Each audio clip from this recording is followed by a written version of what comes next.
Well, hi, everybody. I think we are live on Facebook. We are live on Facebook. Welcome today. I'm Sunny Wilkinson, just getting set up here. We have such a special guest today. I'm really looking forward to you meeting and hearing Joshua Davis. He's a remarkable songwriter and singer. Wow. One of my favorite singers growing up was from Blood, Sweat, and Tears, David Clayton Thomas. And he's got a hint of that in there. It just kills me. Anyway, before I introduce Joshua to you, my show has fallen on three major holidays. And today is President's Day. So I thought I'd give you a few little known facts about President's Day, facts that I did not know indeed. So, of course, this holiday is to celebrate the birthdays of George Washington and Abraham Lincoln. And what I realized that George Washington had two birthdays, because in the beginning of his life, we used the Julian calendar, which is named after Julius Caesar, apparently. And then later on, I don't know if it was maybe 30 years in, England demanded that we change to the Georgian calendar, which is what we're still on, 365 days. So George Washington's birthday was February 11th on the Julian calendar and February 22nd on the Gregorian calendar. I know, little known fact. And of course, Lincoln's is February 12th. And I believe it was in 1971, they made it official holiday. President's Day would be the third Monday in February. So happy President's Day to you all. Of course, before we get started, I have to thank the marvelous Jamie Sucille and Susan O'Rourke of Sled Dog Records. These women are masters at creating community and indomitable forces in their own right. Check out my Facebook page, because Susan O'Rourke put together the sweetest little Valentine from some of the artists on Smoking Sled Dog Records. It's just charming, charming, charming. So thank you guys. Well, love you. And then lastly, before I introduce Joshua, I want to let you know that on March 1st, that's 2 weeks from today, my guest artists will be Jane Bunnell and Mark Embry. These are two remarkable classical singers. They teach at Michigan State University. And Jane Bunnell has spent a large, played a number of roles with the Metropolitan Opera.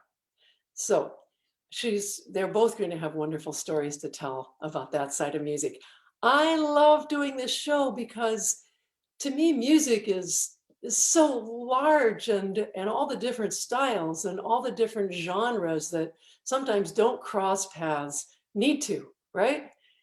It's all fantastic. And we have so many great musicians in Michigan. I'm thrilled to be able to be a part of it and to introduce some of you who live elsewhere to these marvelous magicians and musicians. Before I introduce Joshua, I've got to read this quote because it's pretty remarkable, and then you get to say hello. All right, you ready? I wish I had written this.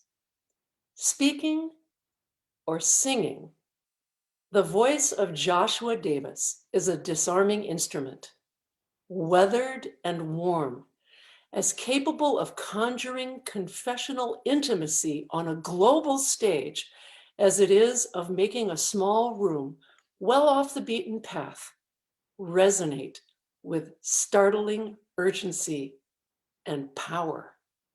Hallelujah. And it's the truth. Hello, everybody. Please welcome Joshua Davis. Hi, Joshua. Hi, Sunny. Hi, Sunny. How are you? I'm really well. And Good. Good to be with you. that is quite a quote. It is quite a quote. I paid my good buddy Dave Galt like $150 to write that. No, I don't know. I can't remember if that was his, but yeah, he's a great writer. Should have paid him more. I guess, right? Yeah. Yeah. Yeah. Is he a novelist as well? I mean, he's got such imagery in his writing. I actually shouldn't talk out of turn. I'm not exactly sure if that's him or if that was a from a different publication, but he's a great writer either way. Yeah. he's actually a comedian, incredibly enough. But yeah, yeah, beautiful. Right. So before we get into all the musical journey and the great stuff, I've got some fantastic videos to play for people. It was hard to choose, actually. You've got a lot of great stuff up there. Thanks for saying so. Yeah. Tell us what you're doing during COVID. Well, that's a long, yeah, that's a lot, right? Well, try not to go totally insane. I mean, before COVID hit, I was most of my income and livelihood was from touring. And that shut down really quick. I remember there was one day in March where I got a call from my booking agent, and it was like, it was the day the earth stood still, and they were like, "Oh, you just lost, your entire spring and summer bookings," and so that was tough. It was a tough pivot, but I had been teaching at Interlochen Arts Academy in the songwriting school for uh, previously as adjunct. So I kind of threw myself into that a little bit more, and I've been teaching from here independently as well, and doing live streams on Thursday nights, which has been a real tradition for me since the beginning of this whole deal. I've been cooking a lot more. I've been able to be home. We have 4 kids, so that's been been able to be with them and my family a ton, which has been really great. And built a garden and managed to keep it this summer instead of being gone every weekend. So there's been a lot of unexpected positives to the whole thing, and if I keep my mind on that, then most days I'm doing okay. That's great. I think it's been really tough on artists, especially all of us, right? But Yeah, particularly the ones that are in the prime of their career and out all the time touring. We had concerts canceled, and luckily, a lot of them have been rebooked virtually. yeah. But we're trying to figure out how to do that, and I know you've got that down. Yeah, yeah, that's been a long process. Is I started doing it just with my phone when this whole thing started. I mean, I just kind of did it on a whim. One Thursday night, I was like, okay, I'm gonna put up my phone here. I'm gonna go live, and we'll just see what happens. And there was such a enormous outpouring of love for that one Thursday that I just was like, okay, I guess this is what I'm doing. And there was so many people that had come. I mean, it was like hundreds of people every Thursday, and then I just at one point I was like, I need to make this better. I need to make it so that because there's people that are putting this up on their big screen TVs and in their stereos and stuff like that, and I wanted to give them something that was really quality, and so I started to dig into it, and my friend Sav from the Accidentals band, great Michigan band, the Accidentals, helped me out because she's a total tech wizard, and she helped me out a bunch, and just to figure out the ins and outs of how to do this in a way that was really, that where the video was solid and the audio was solid, and so it's been a long road, but I feel like I've really dialed that in. Um, Hopefully we'll be able to go back to actual gigs, before too long. Well, the good thing about this is, yes, please, God, bring us real gigs and exchange with human beings Yes. and hugs from the audience and all that sort of thing. But I do think this is going to be, that's why we're dinosaurs over here. We're really trying to figure it out. And we have some friends that are going to help us. But I think in the long run, this is going to be a part of our journey from now on too, right? Yeah, I think so. I think you're right about that. And I think there's a lot of good things. I've been able to reach a lot of people I wouldn't otherwise have been able to reach, and a lot of people tune in from other countries, and people, maybe people that aren't able to come out to shows, in the flesh, are able to tune in. I mean, and it's been amazing for me too. I mean, for just because he's been on my mind the past couple of days. I don't know if you caught at the beginning of the pandemic, Chick Corea was live streaming his practice sessions from his rehearsal space like it seemed like it was every night I was cooking dinner, I'd be like, and now Chick Corea is going live from his practice space, and I just turn it on, and it would sit there while I was cooking dinner, and I would like, and he was just woodshedding, I mean, and telling all these stories about these different songs, and it was like I would never have seen that if it hadn't been for this experience, and then I don't like that's something that I'll never. It's amazing, you know. That's a treasure, right? That Right, intimacy, exactly. that we miss those. I wonder if we can go back and find those. Yeah, I bet you can. I bet that they're stored on his site or something like that. But man, it was such a cool thing because I'm a huge, I've always been a huge fan, um and just to see his practice regimen and the way that he worked, it was amazing. Not on stage, but that was a real cool, you know, kind of what's the phrase? Something on the wall, like a, I don't know. Oh, like a fly on the wall. Oh, thank you. I was trying to get that Yeah. word, but it wasn't coming. Yeah. Chick is really important in our household. My husband's a wonderful jazz pianist, Absolutely. and his inspirations are Bill Evans and Chick Corea. There's very few better. And when I was coming up, I was into folk music. I was Yeah. into Rita Coolidge and Oh, Joni sure. Mitchell and Judy Collins. Yep. And then in college, I started playing trombone in the jazz band. And all of the guys were going, well, listen to this and Oh, listen to cool. this. And what's wrong with you? You haven't heard of this. And, I was just getting this education. And I'll never forget the first time I heard Return to Forever with Yeah, Florent sure. Purim and Airto, right? It was mind boggling. I'd Sure. never heard Absolutely. anything like that. Oh yeah. And then when I moved to LA, that is such a primary influence, the fusion and the amalgamating of rhythms and funk and Yeah. all it and then the other thing is I lived in LA and I used to go over to Chick's house for Wow. ladies' night with Oh, Gail Moran. really? That's wild. And you walk in this door. Is it a Tudor house with the wood beams that and the I, stucco? I I'm think bad at that kind of stuff. My I wife would think it know. is Tudor. But anyway, you walk in, and in this big entry, main room, like the grand room, right? Yeah. There are two full concert Steinways, Uh, nose to tail, one wow. for Gail and one for Chick. Amazing. I know, right? That's incredible. Yeah. Yeah, what a wild thing. Yeah, I got to I remember the one time that I got to see him play live, it was only once, but it was at Hill Auditorium, and Elderly Instruments, my friend Brandon worked at Elderly Instruments, and he was playing with Bella Fleck. It was a duo show. They put out that record, and I remember that I was able to go with Brandon to deliver this banjo to Bela, and I got to sit backstage, and I sat immediately behind, the apron of the stage, but right behind Chick's head, basically, and I could look over, and I just watched him play the entire time, and I was just like totally mind blown, by that experience. It was so wild. But it's such a weird sensation to have him gone Yeah, because he's so timeless, right? yeah, yeah, And I know he's not, but it's sort of shocking. Um, absolutely. there was this little club in LA that I used to play called $2 Bills, Okay.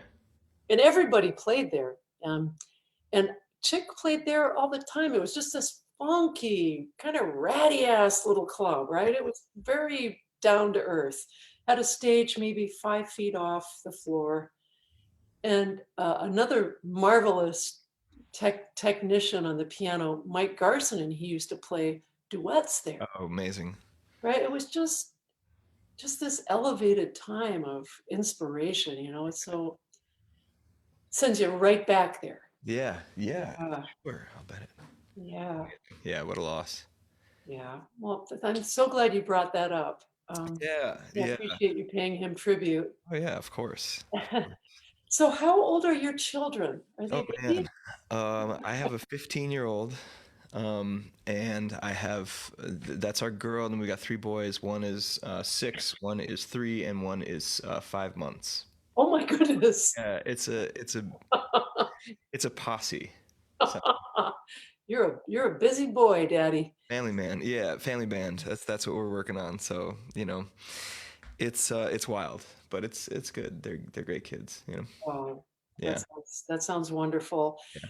And with the advent of the COVID vaccinations, it feels very hopeful about us getting back out there and doing some real music, right? It does. It does. I'm getting my second shot on Saturday, which is kind of crazy. And it just feels wild. If that the moment that I got my first one, it just felt like it was pretty monumental. I didn't realize that it was going to feel that way, but I was just like, oh, this is actually happening, and we're all in this together, and we really, put our shoulders to the wheel, and got this thing done. So hopefully we can get there soon. No, Yeah. I don't know about you, but there's a little bit of me that's going, okay, don't go out because you don't want to get it now. Right, You've right. got this far. Almost there. We're almost there. That's it. That's it. Yeah, Yeah. it's strange.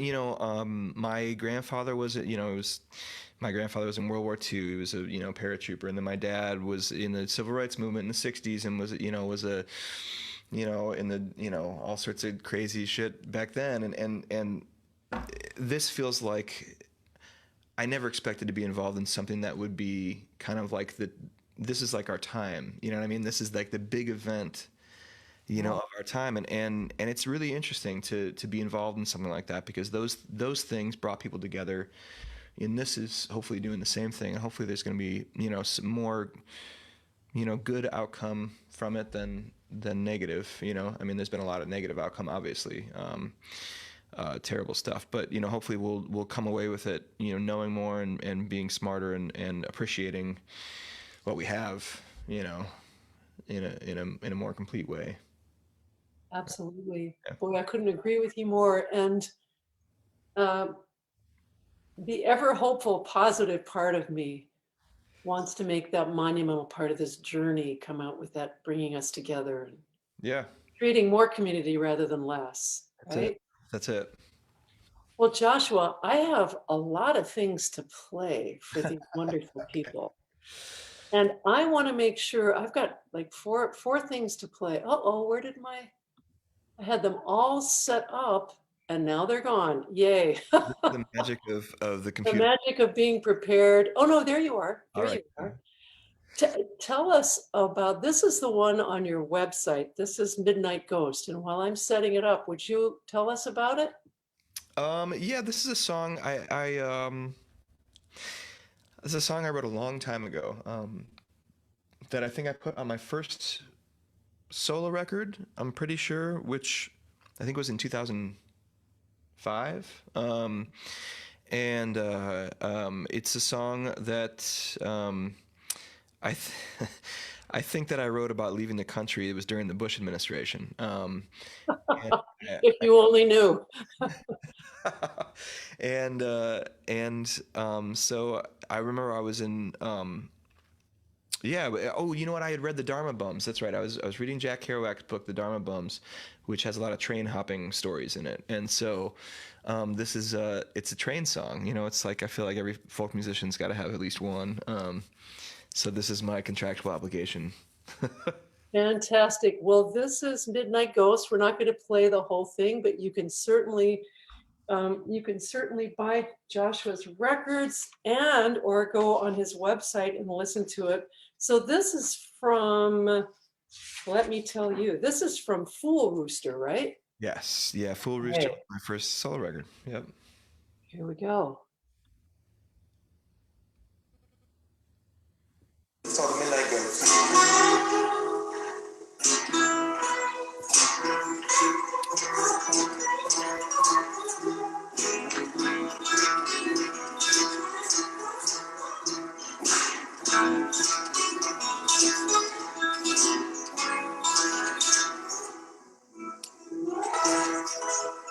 That train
That's fantastic. All right. Thank you. Where did you do that? That was recorded by a friend of mine, Jim Sundberg. I think it was up in, I want to say it was Charlevoix or something like that. It was a theater up around here somewhere, up north and in Michigan. And I had been doing some shows. We co-founded an organization called On Stage for Kids that did a bunch of that took a lot of career musicians and put them in the schools and talked about creativity and talked about community and all this kind of stuff. And then we do a concert. We do maybe a week of school shows in the area, and then we do a concert on that Friday night or something. And it was a lot of fun. And that was from one of those concerts, I think. And I had gone out in front of the mics, which is something that I do a lot. We play a lot of old theaters, and I'll play a lot of historic theaters, like from, especially those old ones from the turn of the century or whatever it is. And I love to just go out and in front of the mics and play, especially that guitar, because it's loud as hell. And to play, out front and get get that sound of the theater going. That's a lot of fun. So, yeah. Well, that guitar sort of sings and whines and sobs, and it's got a big personality. Yeah, it's a big guy. I've had this. I got this at Elderly Instruments. Maybe in 2000, I think, is when I got it, and it's a great guitar, National Resophonic. It's brass body. It's super heavy. And then just a few months ago, I got this guy. It's another Resophonic that's Oh, look at that. Yeah, isn't this beautiful? So it's a wood body, and this is made in Saginaw, Michigan by a really wonderful company called Mule Resophonics. They do great work. They build mostly metal body guitars.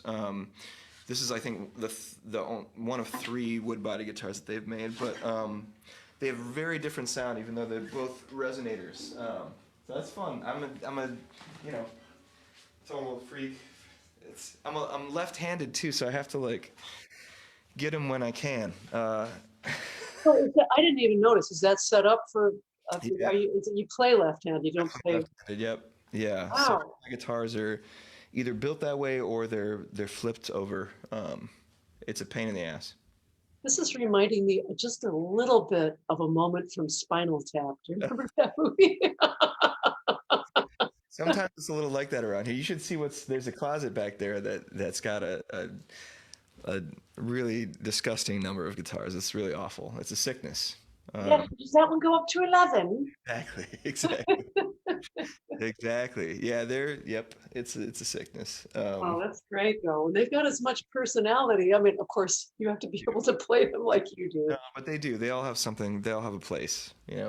Now, I know I know this wasn't the main event of your life. I've been around enough to know that. But I also know enough to know that all of Michigan was rooting for you on the 8th season of The Voice when you were a finalist. It was a big deal for the state, right? We were all in. That's sweet to say. Yeah. It was a bizarre time for sure.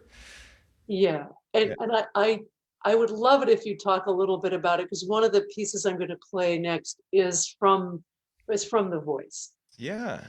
It kind of happened by accident.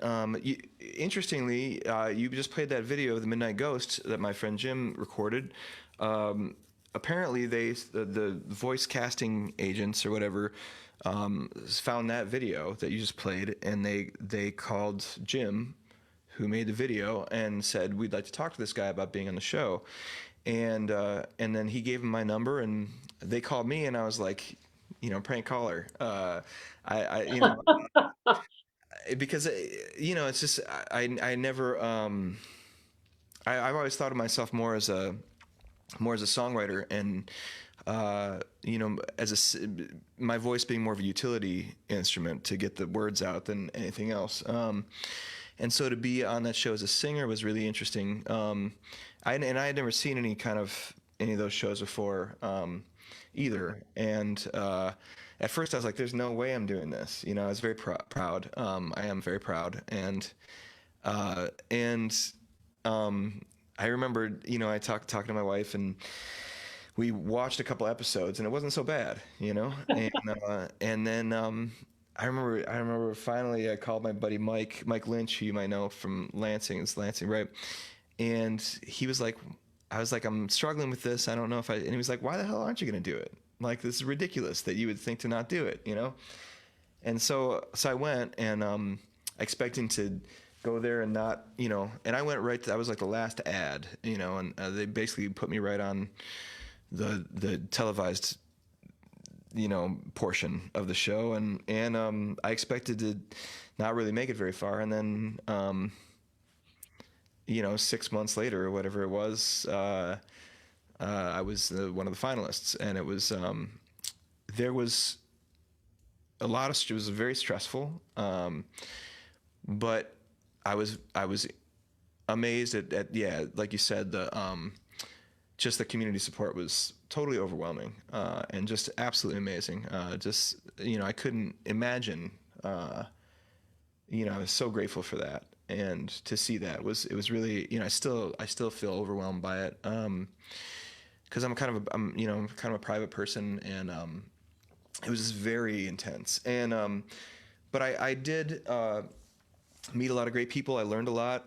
I got to work with this vocal coach, Trelawney Rose, who I had never gone through any formal vocal training before, and it absolutely changed my entire musical world. I mean, it was like it was probably the one thing in my whole life that had the most impact on my music was working with a vocal coach, because it changed the way I, obviously the way I sing. It changed the way my vocal health. It changed what I'm capable of. It changed the way I write, because I can write differently now. I mean, I know where I'm supposed to be singing. It's been like the most important thing, I think, in my career, and I didn't realize that it was going to be. So that was a big plus. Well, can I just interject and say, hallelujah, brother, because I am a voice teacher. I know it. Yeah. And even in my young career, I always studied. I always had a teacher. Yeah. And so I'm a big advocate of treating the voice like an instrument. It's like, Yeah. it's an instrument. Learn how to use it so you have longevity. I'm just going to go off on a preach here for a second. Please do. Please do. So you have longevity and agility, Yeah. and strength and power and nuance and subtlety. Yeah. And you can learn to use all of those richnesses. And man, you're a clear advocate for that now. Oh, I am 100%. And Trelawney would be like, you're driving around a Cadillac and you have no idea. You think you're in a Fiat. You know what I mean? And when I started doing the work, I just didn't think. When I started doing the work, I couldn't believe the difference. I mean, it was absolutely amazing. It still amazes me. And I think the thing that everything about it was amazing. But the thing that you didn't mention, one thing, and I agree with all that stuff, but also just consistency. Yes, the most important. It's like before I'd have off nights and on nights. Some nights where my voice is really rocking. Some nights where my voice was just, I felt like it was taking a shit. and now if I'm on my routine and if I'm doing the right thing, you know, and I'm getting enough sleep, which, you know, but there's no issue with consistency. I'm like, you know, and some nights still are a little bit better than others, but it's all right there, you know. And if I warm up on the guitar or the piano, you know, why wouldn't I warm up my voice? You know, why wouldn't I? I mean, and why wouldn't I work on that? You know, why wouldn't I? And so I'm actually teaching uh, teaching. I have some vocal students, mostly at Interlochen. I teach songwriting, but I have about seven private voice students as well. So it's something Great. that you know, it's like it's so important. I tell everybody there, all the songwriters, that they need this. Like, if there's one thing that they need to do is to find a vocal coach, just find a voice teacher. You know, it's so Oh, important. and I think what you said, the most important thing is that consistency, and it will give you that. And I also think that, like you brought up, you thought you were driving a Fiat when you were really driving a Cadillac. I think that's such a great analogy, man. And um, the idea that what we have is what we get, and that's it. That Right. this can't be improved. This is it. This is as good as it Right. gets. Right. But that's not true. It's not. It is so not true. And the light that goes on when people It's amazing. expand and, you know, they cross registers and they start singing what they hear. It's just It beautiful. is beautiful. And it's like, you know, I'm working, okay, yeah. So I'm working on this body part to work on my guitar stuff. Why wouldn't I work on this body part? It's the same deal. It's not like you're born, like you said, it's not like you're born with it and that's what you get, right? That's just not how it is. You know, you got to work at it. And everybody's like, you know, people are either like, I can sing or I can't sing. And Yeah. I'm just like, no, that's not how it is. No. You need to work on it. You learn it. It's a learned thing. And maybe, yeah, maybe you know, you have it's easier for some people than it is for other people, but really it's just the work that you put into it, you know. So Yeah. anyway, I'm Oh, yeah. I'm really appreciative of that. Oh yeah. And I'm so glad these students are studying with you and getting your wisdom from that. Yeah, yeah, yeah. Hope this is actually my first semester doing it. Last semester I didn't, but I'm really looking forward to it because it's something I feel very strongly about, you know. And I teach vocal lessons, I teach voice lessons independently, but this will be the first go at Interlochen, so it'll be fun. Last summer, I taught for their Interlochen's virtual jazz camp. Oh yeah, great. And one of the benefits, I had a student that I taught from London, England, Yep. one from Venezuela, Yeah. and two of them were from California, Oh, great, right? great. So great that you're doing that. That you did that. I taught at the online summer camp as well, with the Yeah. sophomores, and we're still doing. We just finished up a 4-week program in Interlochen Online. But it's great to have somebody like you there, because you know, it's cool because they can bring in powerhouses like you to teach virtually, and you know, doesn't uproot your life as much as it would for you to come to camp or whatever, you Yeah. know. So that Although I'm so much old school, I can do a certain amount of virtual teaching and then it fatigues me. I have to it's say, I, exhausting. it's exhausting. So it's not my favorite thing. I hear that. It's totally exhausting. Well, I think we should play. I believe this might have been your first night on The Voice because they're tapping the button and taking you. It's the thing is I love is that what's his name, the country singer, Blake Shelton. Blake, of course, lovely Blake. Yeah. I have a little crush on Blake. Yeah. He seems like a lovely human, man. He's actually a really sweet. Um, you like uttered two notes, and he. Yeah. Yeah. I Yeah. thought, yeah, he knows. All right, so let's get this up. This is called "I Shall Be Released," and again, I wish we could play the whole thing, but we're gonna play some of it. Share screen. Here we go. Share. And we are going to make that full screen. And off we go. They say everything can be replaced.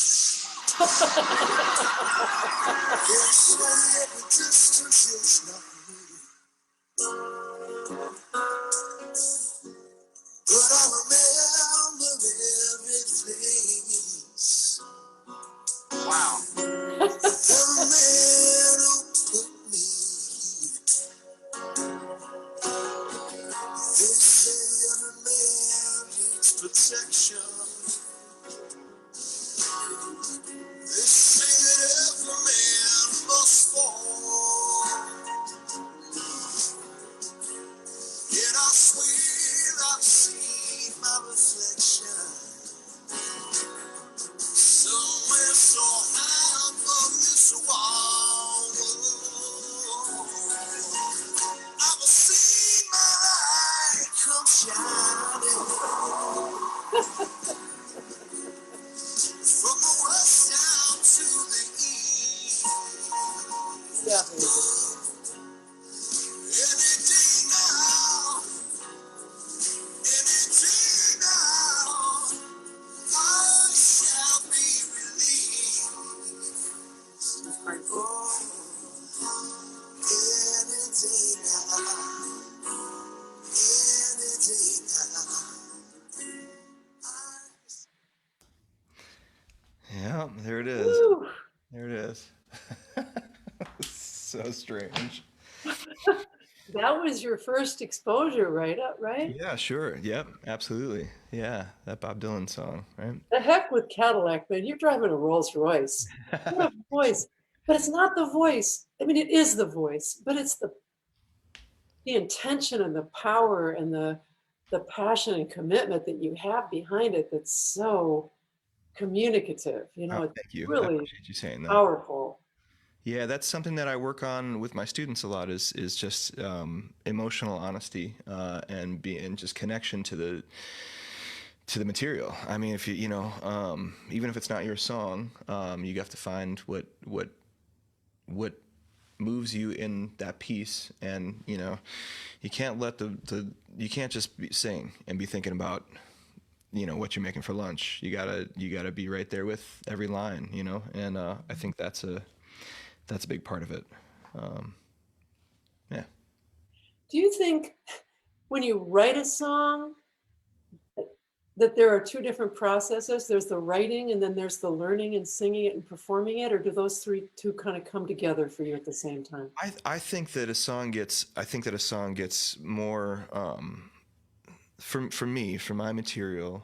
I'll write it, and then it goes through a like a minor evolution when I start playing it, especially when I start playing it out for audiences, because I'm very tuned into like what an audience is feeling, which has been a weird thing with doing live streams, because there's not that energy coming back at you. And so I think when I'm out there playing, I do a lot of like feeling how the song's affecting people and how it's affecting me in that moment. And so I'll change it, during that process for sure. I don't know how it's been for you, but that's kind of how it is for me. Or even if I'm playing, someone else's material, I'll change the arrangement just a little bit every gig, to kind of see how it goes. So they're little tweaks for sure. Yeah, I always tell my students that, especially in the jazz idiom, I'm sure it's the same in other idioms, but there's so much freedom for improvisation and going off over here and then coming back and moving it rhythmically and melodically and harmonically, etc. That I always say to them, sing it 10 times in front of an audience, and then you'll begin to have a handle on it. Yeah. It'll Yeah. start to be yours. Yeah, absolutely. Absolutely. Yep, that's it. That's it. Yeah. Yeah, and I try to, I always try to, I have a, I have a tendency to change things a little too quickly, I think. And, I should probably, should stick with the melody more and then go off a little bit, right? I try to tell my students that too, but it doesn't always. I'm like, where's the melody in this? What's the thing that I'm trying to hold on to here, I should probably take my own advice a little bit. I'm laughing and giggling because I'm the same way, man. I tell my student, look, you have got to give the composer their due. This Right. melody is the written melody, especially in standard repertoire. Learn the tune. Right. And then you have something to springboard from. But me, I'm of course like Oh, yeah. Yeah. You're all over the place. all over the place. Shame on me. You've done your work. You can do whatever you want. So I have got to say, give a shout out to Tina Oxer. Yeah. Yeah. She's your auntie, right? She is my aunt. Yep. Yep. And she's great. She and Ed have been big supporters. Oh, yeah. And they're wonderful people. They're down in Jupiter, Florida right now, enjoying a Florida winter instead of a Michigan winter. Oh, yeah. I'll tell you what she's doing right now, though, Joshua. I know she's online here. She emailed me and said, "Well, how do I get on? How do I get on?" I said, "Here, I'm sending it to you. Don't worry." How did you Um, meet? How do you know Tina? okay, so Tina and I are sort of doubly connected. They are jazz fans, Yeah. but we used to do, and we will do again, yoga at the Mac together, Oh, cool. Great. right? Great. Yeah. And now, as a form of keeping my sanity and ever broadening my creative reach, Right. I am a potter, and I am a visiting potter at the Potters Guild, where Tina's a member. That's So great. That's great. yeah, she's So taken cool. me under her wing and mentored me and That's encouraged so cool. me. That's so cool. It's so great to. I think that's such a great idea to. I mean, creativity is creativity. Whether you're making pots or whether you're singing or whatever it is, and it's good to. I think it's good to have some fresh kind of input. Fresh medium, I guess. Yeah, my closest friend in LA is a phenomenal singer. She sang with Sergio Mendes and has Right. like 12, 15 records out under her own name. And, she's been cloistered for COVID as well and not singing as much anymore, but she started doing pottery. Yeah. And so we're talking about all the things they share in common, centering, Yeah. how you sit optimally at the wheel to get the most advantage in your body. It's Sure. almost similar to singing, anchoring Yeah. and balance and nuance and getting into the flow. It's Yeah. it's Yeah. yeah. Absolutely. Yeah, that's great. What a cool thing to think about. Body mechanics. Yeah, I never thought of it that way. That's great. I love that. I know I love the idea of singing, that you find your ground from your feet and that you ground into the ground, and that helps you sort of oppose and get taller and wider and fuller Yeah. to sing with your whole body. I Yeah. love that idea. I love that too. I'm stealing that. That's mine now. Haha. Okay, haha, I give it to you freely. Thank And just so you know, I stole it from Alexander Technique. Oh yeah. Oh yeah. Uh, Sure. yeah, That's great. That's so cool. and Nia, some other body things. Yeah. So you have a wonderful body of work here, Joshua. And if would it be all right with you if I just let them know the names of your records? Yeah, yeah, go for it. All right. So his first record was Fool Roster, and you heard that first song we listened to is from that. And then in 2013, I want to come back to this. This seems like a remarkable record, A Miracle of the Birds. And then in 2018, you have Secondhand EP, which is covers, right? Yeah. Yeah, there's I a love couple that. albums in between there as well, but yeah, Oh, okay, no, good. okay, that's all right. It's Oh, you have to, and then the last one is the one that I see listed on your website anyway, is Live at the Robin. yeah, yeah. Yeah, so I made a bunch of studio albums. I think I made 5 studio albums. And then I've always wanted to do a live record, and I was playing a ton of solo gigs. And there's this little theater in Lansing, in Rio Town, called the Robin Theater. I don't know if you've played there, It, but it's a sweet, it's sweet little, sweet place. Love it.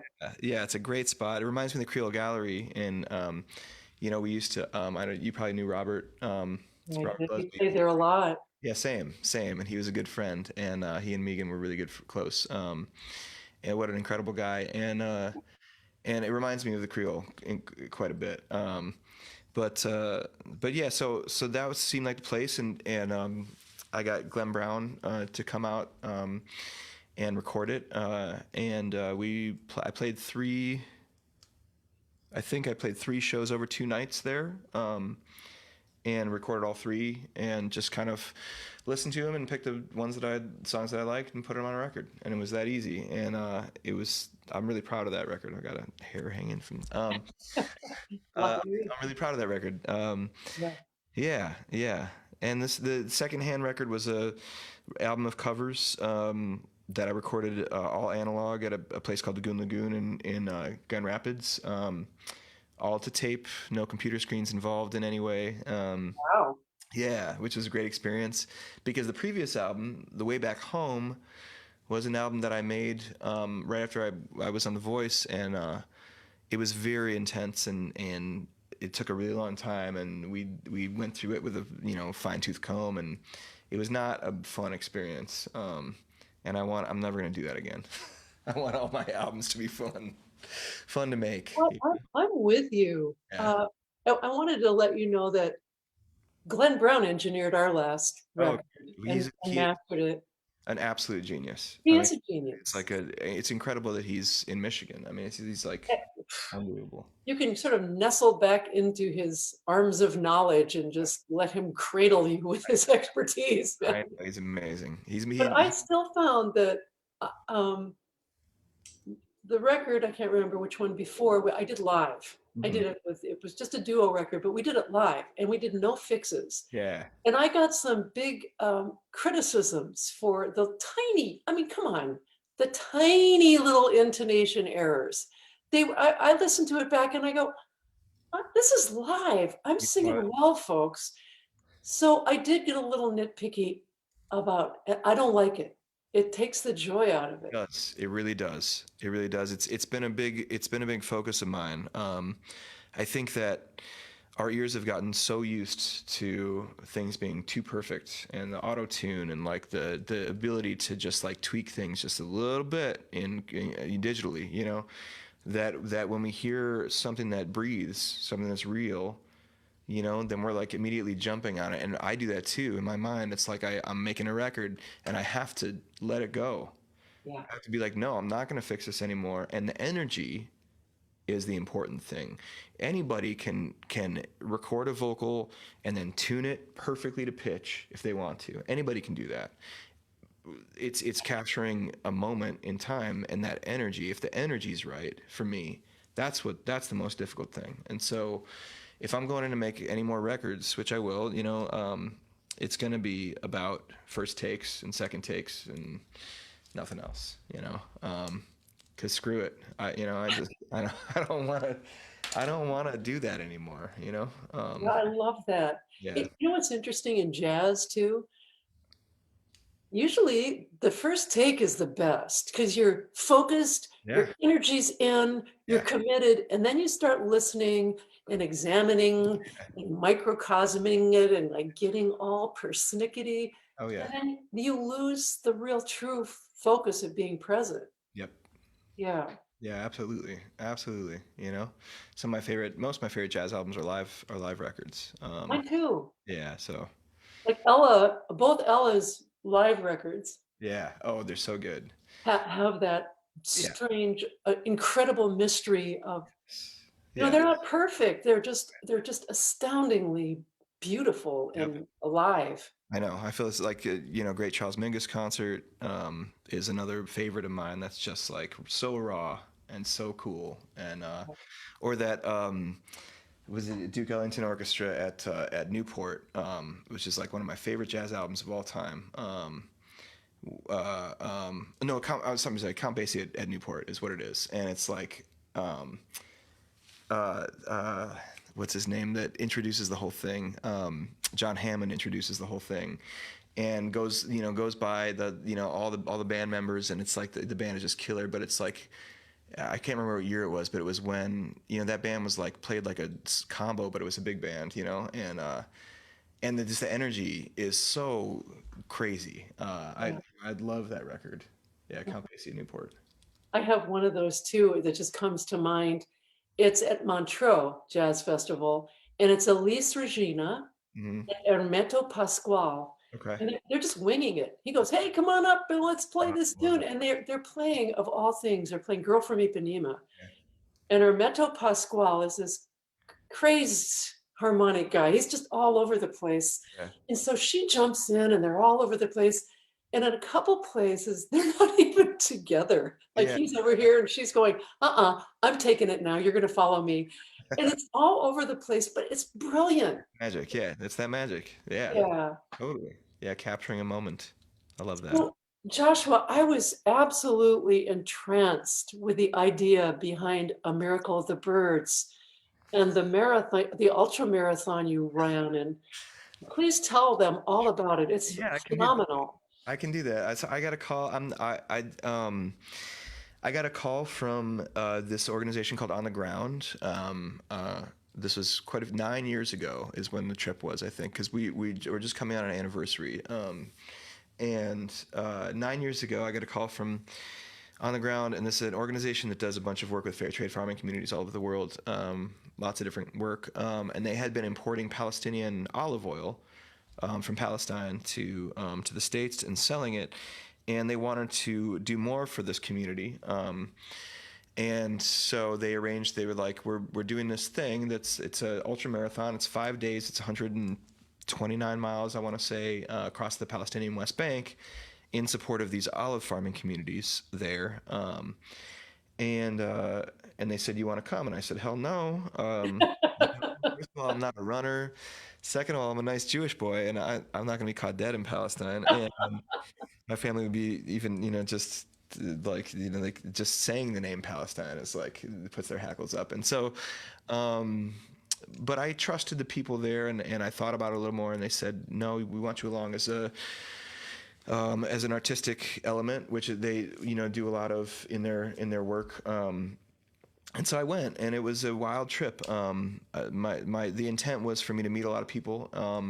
I would hold these kind of community cultural exchanges in the evenings after the run in these little villages, and there'd be Palestinian and Israeli, writers and singers and dancers and community organizers and all these different people, and we'd all get together, and I'd play some songs, and they'd do whatever they'd do, and we'd just hang out. And it was wild, and it was very painful in a lot of ways because there's just a lot of oppression there, and it was hard for me to see. I'd been to Israel before, but I had never been to any of the Palestinian territories, and it was hard to see that. So I came back, and I wrote an album based on the experience, and it was interesting. I'm very proud of that record. I took it.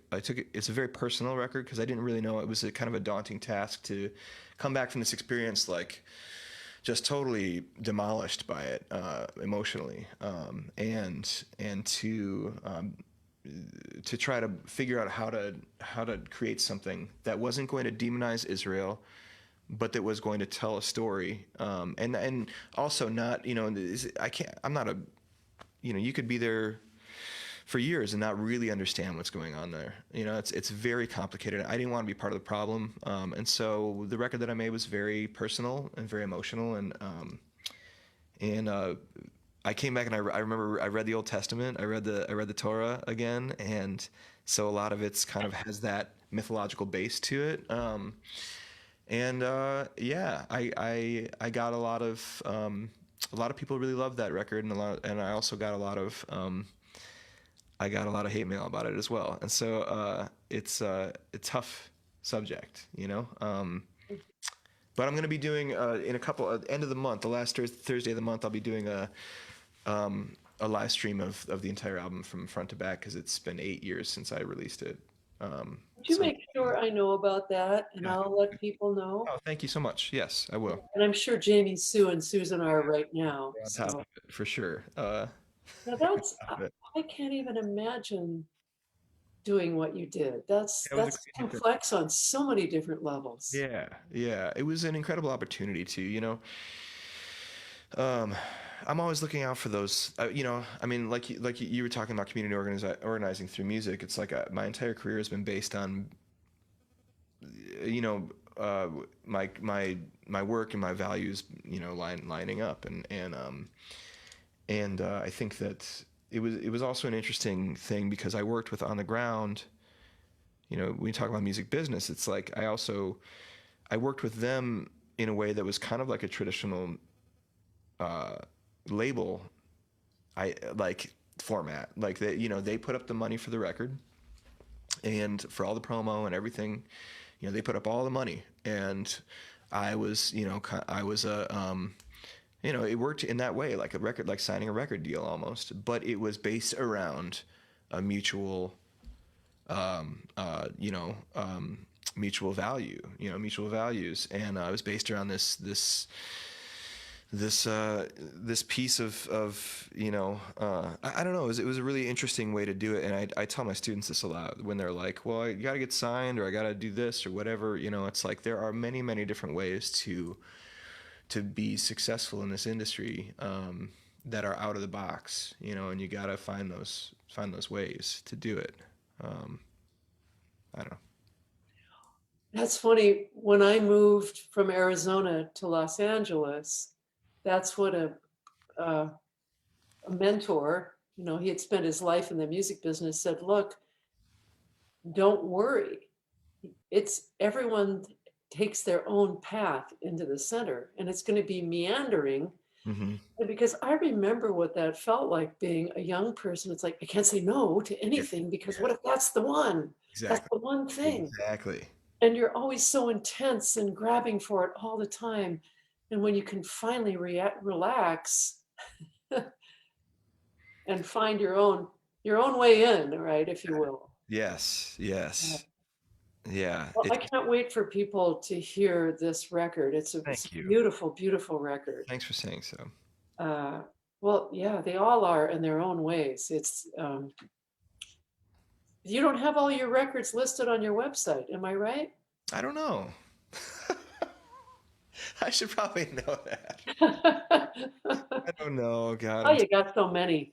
yeah. I might. I made a lot of records with Steppin' in it, with the band Steppin' in it too, and we made a record with Shout Sister Shout, which was Rachel Davis. Yeah. She's a great, a great singer. Been a good friend for a long time. We made a swing record it was a long time ago, but it was all novelty tunes from the 40s and 50s. A lot of Louis Jordan, a lot of King Cole Trio stuff, a lot of that kind of stuff. And she sings the shit out of that stuff, and it was fun. It was a lot of fun. I got to just play rhythm guitar, which is great, and because I have a deep love for early jazz. And torch ballads and novelty tunes and that kind of stuff, wartime songs. So that was fun. But yeah, lots of records, incredibly. Isn't that great? Yeah, it's fun. Well, Joshua, I think we could go on for another hour, actually. We're not going to, but we could. It's been so much fun, Sunny. It has been so much fun that's one of the things I love about doing this show is we've met each other, but we don't really know each other. Right. And it's so nice to just bypass all this sort of social circuitry and have some really intimate conversations about music and life. Yes. Yeah. Wonderful. I have this idea, someone suggested this, and I think it's so great that when COVID is abated, that I invite all of the people that have been guest artists. We'll have a big old dang picnic. I love that idea. And we'll have just a big party of, classical musicians and funk musicians and jazz singers and rock and roll, and just have us all. Wouldn't that be great to make some music together? Amazing. I'm in. Count me in. Way in. It sounds like a great idea. Well, thank you so much for being with us today. It's been such a pleasure. It really has. And don't forget to check out Josh's music, his website, and his Thursday night concerts, which he's going to let me know about, so I can put them up on my website and on my Facebook page as well. And once again, thank you, Smokin' Sled Dog Records, Jamie Sue and Susan.